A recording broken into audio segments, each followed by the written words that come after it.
Allora, gli imprenditori che sono lì davanti alla televisione, che hanno dovuto gestire il problema con i loro soldi, hanno sentito un governo che le ha detto indebitati ancora di più, ma la cosa più bastarda che è stata fatta non è stata quella di annullare delle tasse, posticiparle. Allora, scusami, ma io che sono un imprenditore che sono già messo male perché non è colpa del governo, mettiamolo così, è arrivato sto virus e io non riesco a lavorare. Io ho 100 agenzie viaggi, il mio network fa circa 30 milioni di fatturato, siamo a meno 86%. Tu mi dici a me fai prestiti per rimanere a galla, ma mi prendi per il culo? E poi mi dici no, non te le annullo le tasse, non ti abbasso le tasse, te le posticipo, ma mi prendi il culo? Ma quando te le posso pagare io queste tasse?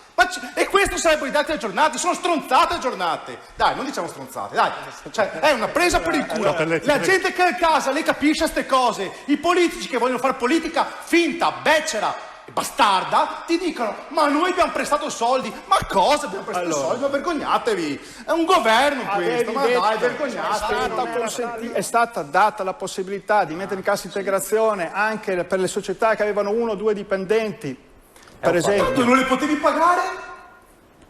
Cioè, che alternative hai? Ti assi casa gente. E poi cosa fate? Un altro governo essenzialista? Date ancora il reddito di cittadinanza, lo aumentate a chi? No, perché non è stato fatto nulla. Non è stato, non ce li ha più i soldi. Non è stato fatto nulla. Alle partite IVA, per la prima volta nella storia della Repubblica Italiana, sono stati dati 2.200 euro. Sono pochi, sono d'accordo. Cosa sei che sta dando? 2.200 euro. Sono d'accordo. Giuro, go partita IVA, non li ho visti. Non li ho visti. Ma la gente, cioè, la politica vive in un paese che non è questo, 600, non è quello reale. 600, 1.200. Adesso anche questo. Ma dove sei arrivati? No, tu sei imprenditore. Ti va, buscai. No, cioè io come partita IVA no. Perfetto. Io no. Tu hai anche la partita IVA? Sì. Boh, li hai avuti i soldi? 600 euro? 600 euro. 600 euro, 600 sicuro. Euro, 600 euro li ho ricevuti, è vero. Beh, i secondi 600 sono in automatico, per cui se avete ricevuto... devi fare la richiesta, perché non è in automatico. Non penso, cioè può darsi anche di sì, non ti conosco, hai un'impresa? Boh, no, l'ho avuta. L'hai avuta, quindi attualmente durante il lockdown non ce l'avevi? No. Perfetto.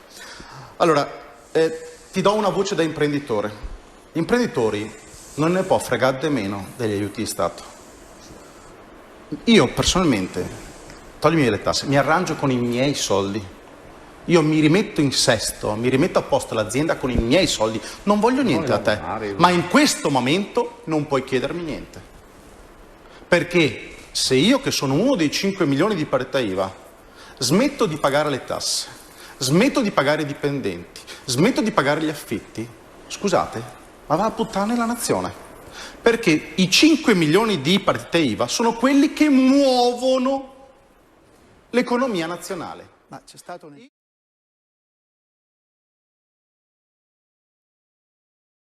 Perché l'indipendentista deve fare l'indipendentista. Comunque ci saremo. Non vi dico con chi e quando, ma a breve ve lo diremo.